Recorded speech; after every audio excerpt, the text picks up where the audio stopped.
Just picked up a bunch of lime. I got the whole pallet. A whole pallet of lime, pelletized lime, was 1.5 tons. And how many bags was it? Oh, I don't remember now. 60? 60 bags or something.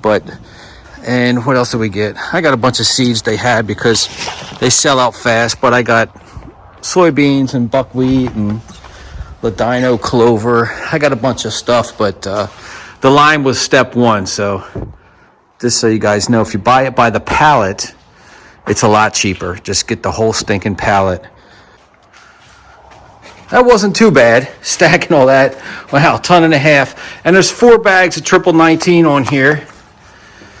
I didn't want to put too much fertilizer on the fields if the fields couldn't absorb too much fertilizer. So you got to get your pH right, or else you're just wasting money on fertilizer. Here's the limestone here. The ladino clover and orchard grass. And there's some more in the back of the truck. I'm going to go frost seed that stuff right now. I got this bag of clover from Tractor Supply at the end of the year. It was on sale, and they gave it to me for, I think, $6 for that bag of clover seeds. Now, that's a mix of different types of clover. It does have white clover, ladino clover, red clover. It's got a bunch of clovers in there. And then, of course, I got the whitetail, imperial whitetail clover there.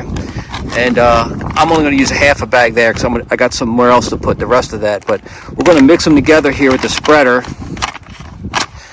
and put them around our orchard here. And of course, we're not finished with this. I've got, I think, 8 or 9 trees on the way. They're not going to be shipped to me or sent to me until April. So they don't want me to plant it until April. But Granny Smiths and the pears, and like, look how bendy it is. I mean, it was so brutally cold here. It's got buds on it. So these trees are doing good. That's the Granny Smith there. I think this is a pear. Yeah, this is one of the pear trees. And what's going on is the deer, I'm going to actually have to get 4 T-posts because the deer are pushing this. Like, these keep getting bent down and the deer are trying to nip off these buds because it's so cold out. But we're frost seeding. And if you take a look here on the ground, you can see all the mud here. So we're going to sprinkle these clovers in here while the ground is thawing. Yeah, this was all snow yesterday. It was snow.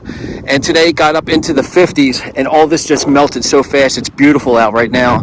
So I'm going to try to get this down while it's soft and mushy, and then these seeds will like sit down in that mud, and then it'll the whole concept of the frost seeding is to crack when the ground freezes and cracks and then thaws back out. It kind of like absorbs the seeds into the ground for you instead of you having to plant it. But this is just all junk grass that we bush hogged last year, and I'm going to try to reclaim this with orchard, different types of fruit trees, soft mass, and then clover all underneath it. So that's what we're doing right now.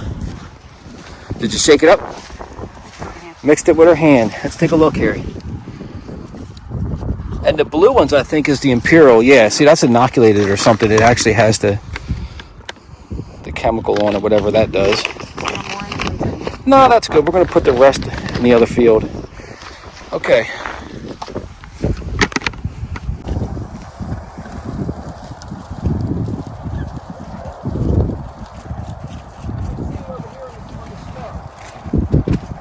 Stop wasting and keep going. See if you can zoom up on it. See all the little... See, I put a little bit more there. Oh, that's a lot. That's what it looks like.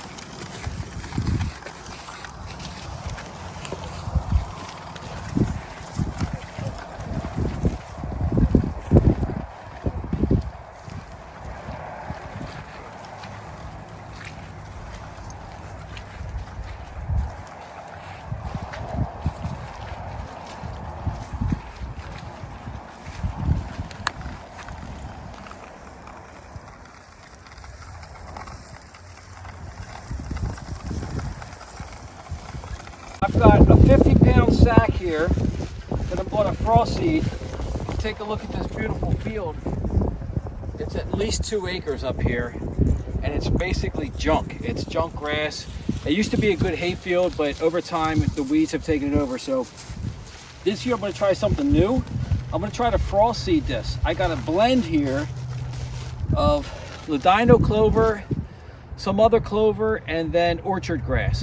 So I'm going to try to frost seed everything as much as I can up and down here. I've got 50 pounds, so it should do it. Just put it on light, and we'll see if something can grow up in here other than this junk. If it is growing, if it starts to take, I probably am going to plant something on here, some kind of food plot, but I just don't have the time this year. So I just want to put something down because the deer don't eat here. The deer will come out of there and they'll go down to the bottom field, but this whole hillside here, they won't even stop here to eat on anything. There's like literally nothing in here that they want to eat. So hopefully I can get something to grow in the middle of all this junk for now, and we'll fix it up later. Here's what it looks like. Here's the blend. I see a lot of clover mixed in with that orchard grass. All right, on here.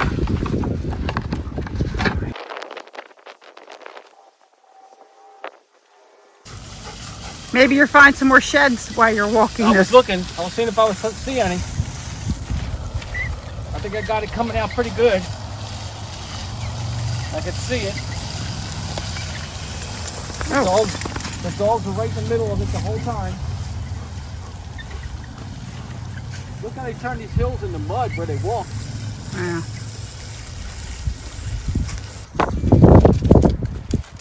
So that's what's left from the purple top turnips. And there are bunches of them that are eaten. Let's see this one. And that one. Well, this one's still attached to the ground. Hey, look. You got to be kidding me. Look. Oh, I see it. You see it? Yeah. What's the chances of that? Oh, a little tiny one. Haha, it looks like a roe deer from Germany or something, Europe. We might have the other side to that one. Yeah, maybe. Wait, and there's another one. I can see it from here. Where? I'm not telling you. Wait, Now you're looking at the phone.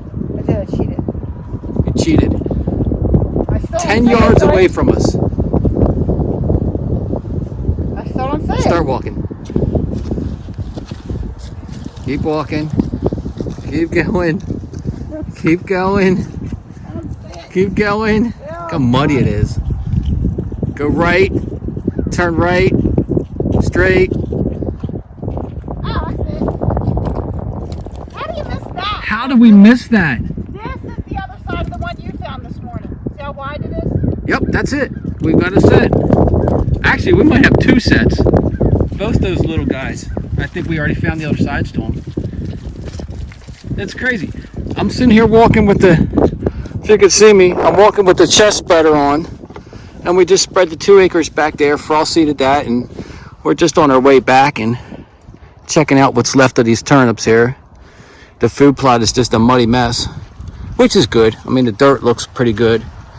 A lot of the winter wheat and rye is actually greening up. If you can see the different shade of green from where those trees are there compared to in this field, it's actually working. It is a mud pit. It's a mud pit. You got to be kidding. I cannot believe we literally walked this field. Has to be 6 times. I don't think we walked through here. Through the center? Yeah, we should have walked through Right through the middle. We usually skirt the top, then we skirt the bottom, and you know what? We cut through the middle. We never came we on cut through the edges. middle. But Right here. these suckers are like right here. We should have thought to look here because this is Yeah. where they all be munching and Yeah, so we were done shed hunting yesterday, so we didn't think we'd find any more. And this morning we took a walk, we found 2 more. And then when we're doing other chores, frost seed and all, we just found 2 more. Okay. Crazy. Seems like the bigger ones are always easier to find. Definitely. And we've walked, well, I've walked pretty much through woods and up and down swamps and all over the place in the bedding areas. Dougie, why didn't you find And I would say we found 90% of them in the fields. Just right walking in the fields, they just drop them. And my theory on that is this is just my theory, when they go into the woods, they kind of sneak into the woods and then they lay down. And when they lay down in the woods here, they stay there, they don't move. And then once they get up, they come out here to eat. They're all happy. They're bouncing around and jumping and shaking their heads and sparring. And I think that's why they drop all their antlers in the field and not in the woods, because I can't find anything on the deer trails, or hardly anything. They're all out here. We're going to use the rest of this stuff back here. Man, and look at this clover. I know it's got leaves on it, but look at this clover here. It's like so dormant. It almost looks like a mud field. But we're going to see if it pops back up here, which I think it will. This was a really good clover field. Like when I'm sitting in that tower there, this clover is sticking over 12 inches tall and thick. All this right here. I got like, I think it's like a 30 by 30 yard square of clover right here. And then all the rest is food plot.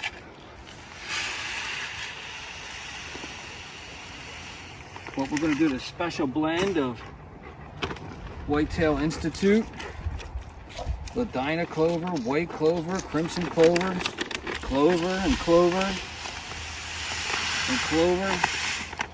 Now, I might not have to do anything to this field because this is going to be the second year that it comes back. So it probably doesn't need anything. It's probably going to come back on its own. But here, zoom up on this. I don't know if you guys know what this is here. But I got this from, look, it was on sale here for $20. That's the sale. I think it was $20. But at the end of the year, I got two of these bags for $6. Whatever kind of clover it is, a bag this big for $6. And you can see the back.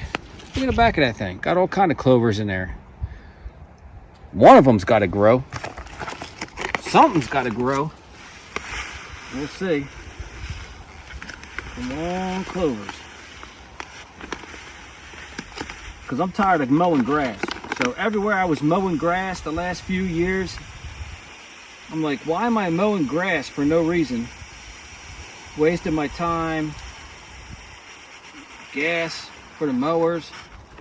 I'm like, anywhere I'm mowing, I'm putting a food plot.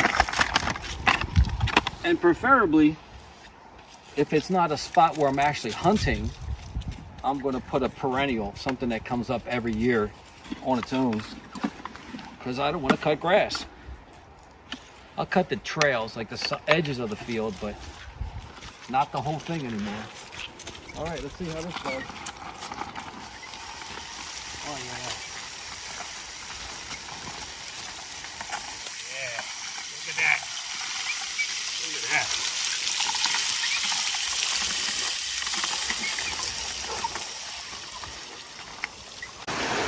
This is how you clean the dogs off after they're walking in a muddy cornfield. Look at them.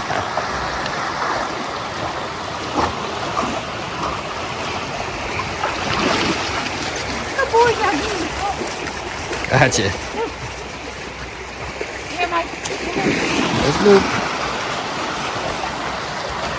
Good boys.